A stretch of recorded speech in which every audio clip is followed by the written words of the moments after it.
राम दिनेशाचार्य जी, इसी से संलग्न मेरा ये सवाल था कि अगर आप कह रहे हैं ये अज्ञानता नहीं है, ये सोची समझी साजिश है, तो मैंने ये सवाल आपसे पूछा कि इससे राजनीति आखिर किस किस से और कैसे होती होगी? नुकसान तो होगा ना इसका, अगर प्रभु श्री राम के खिलाफ, अयोध्या में बन रहे राम मंदिर के खिलाफ अगर बयानबाजी होगी तो नहीं, हो ही रहा है, नुकसान हो रहा है। आप देखिए ना, सारी पार्टियां धराशायी हो जा रही हैं, रसातल को चली जा रही हैं, उन पार्टियों का अस्तित्व समाप्त होता जा रहा है। लेकिन एक लाइन में आपसे कहूंगा कि वो आपके पैरों के नीचे जमीन नहीं है, फिर भी आपको यकीन नहीं है।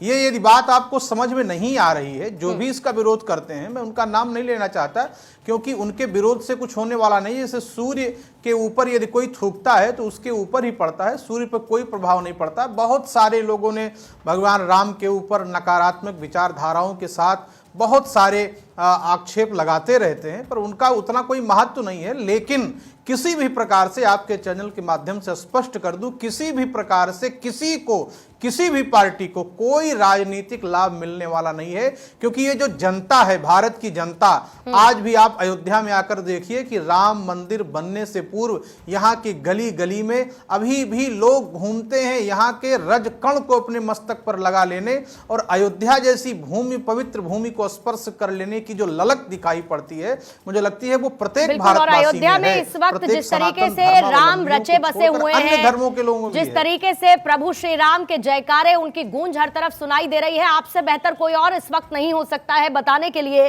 क्योंकि आप स्वयं अयोध्या में मौजूद है। राम दिनेशाचार्य जी महाराज, मैं आपके पास आती हूं, लेकिन स्वामी चक्रपाणी जी, कहा यह जाता है कि राम मंदिर को हाईजैक कर लिया गया है और हाईजैक करके कुछ करना चाहते हैं, बीजेपी इसके लिए माहिर है। जरा ये बताइए स्वामी चक्रपाणी जी कि राम मंदिर को कोई हाईजैक कैसे कर सकता है?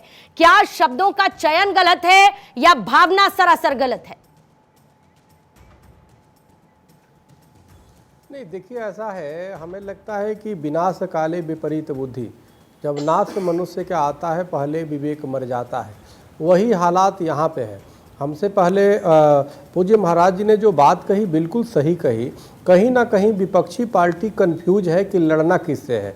मोदी जी से लड़ते लड़ते वो सनातन धर्म से लड़ने लगते हैं, बीजेपी से लड़ते लड़ते वो देश से लड़ने लगते हैं, वो हिंदुओं की भावना को, कोई कहता है स्टालिन 2 की जी ये कोरोना है सनातन धर्म, कोई कहता है इसे समाप्त करेंगे। उधर स्वामी प्रसाद मौर्य जी बार बार भगवान राम पे टिप्पणी करते हैं, उधर चंद्रशेखर और जगदानंद जी करते हैं। तो ये बड़ा दुर्भाग्यपूर्ण है, इनको ये कन्फ्यूज है कि आखिर ये कहना क्या चाहते हैं, करना क्या चाहते हैं। तो ये मति भ्रम के शिकार हो गए। दूसरी बात जो बीजेपी प्रवक्ता जी ने कहा, बिल्कुल ठीक कहा कि देखिए त्रेता में सुबाहु और मरीच नाम के जो थे, वो बाल कांड में है कि जहाँ जब यज्ञ योग मुनि करही तहाँ मारिच सुबाहु डरही, देखत यज्ञ निशाचर धावहि करहि उपद्रव मुनि दुख पावहि।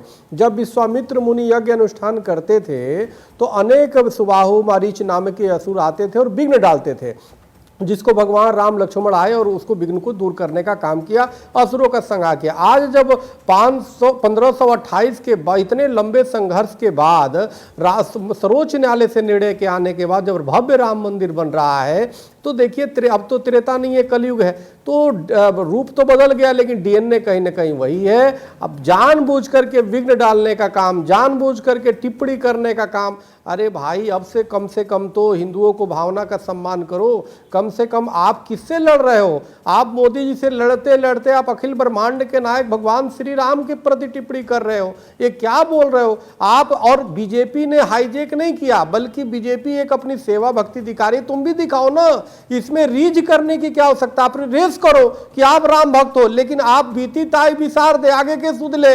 आपने काल्पनिक कहा भगवान राम को, चलो वो भी राम जी माफ कर देंगे। अब तो कम से कम समय है, अभी भी समय है भाई, अब तो जाकर के वहां सेवा करो।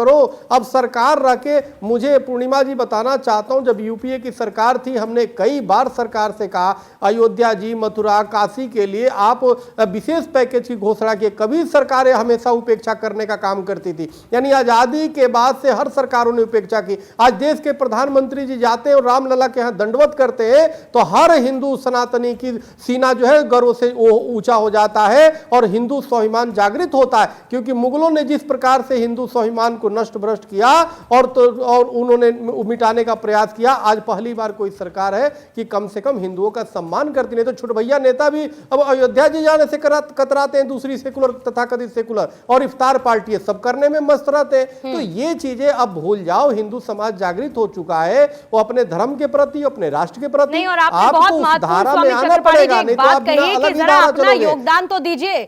उसी योगदान को मैं दरअसल समझने की कोशिश कर रही हूं कि राम मंदिर निर्माण में प्रभु श्री राम की जब प्राण प्रतिष्ठा का भव्य आयोजन, दिव्य आयोजन होने वाला है, उसमें आपका योगदान क्या है? अगर कंपैरिजन करने पर आएंगे तो एक तरफ बयान जो है वो उस तराजू पर भारी पड़ते हुए नजर आएंगे। रमनीश जी मैं आपके पास आती हूं और संजीव कौशिक जी आपके पास भी आते हुए, लेकिन कंचन जी इतनी देर में आपने हर किसी को सुना, कुछ बयानों को आप डिफेंड करती हुई नजर आई, लेकिन इसी बीच में बड़ी खबर हमारे ही चैनल पर चली है कि तेज प्रताप यादव जी कहते हैं कि सभी धर्मों का सम्मान करना चाहिए और जो चंद्रशेखर जी की तरफ से बयान दिया गया उन्होंने कहा कि ऐसे बयानों से बचना चाहिए। आपके जेडीयू ये कह रही है कि इस तरीके के बयान अगर कोई भी पार्टी देती है तो वो इंडिया के घटक दलों का हो, किसी का भी हो, वो उनको नुकसान कर सकता है आने वाले चुनावों में। अब जरा ये बताइए कि उसके बावजूद क्या ये बयान रुक पाएंगे? देखिए पूर्णिमा जी, मैं पहले भी बोली कि हमारे देश का सच में ये बहुत ही दुर्भाग्यपूर्ण है कि सांस्कृतिक जो कल्चर है और जो पॉलिटिकल कल्चर है उसको मिक्स कर दिया गया है पूरी तरीके से। हमारे कौन कर रहा है कंचन यादव जी? कौन कर रहा है? मुझे ये बताइए कि ये कौन कर रहा है? एंटी स्टेटमेंट्स कौन दे रहा है? मुझे आप ये समझाइए जरा। आपको मैंने पूरा मौका दिया बोलने के लिए, लेकिन मुझे आपकी बात समझने के लिए आपसे क्रॉस क्वेश्चन भी करना होगा। जरा ये बताइए कि इस सेंटिमेंट को मिक्स कौन कर रहा है?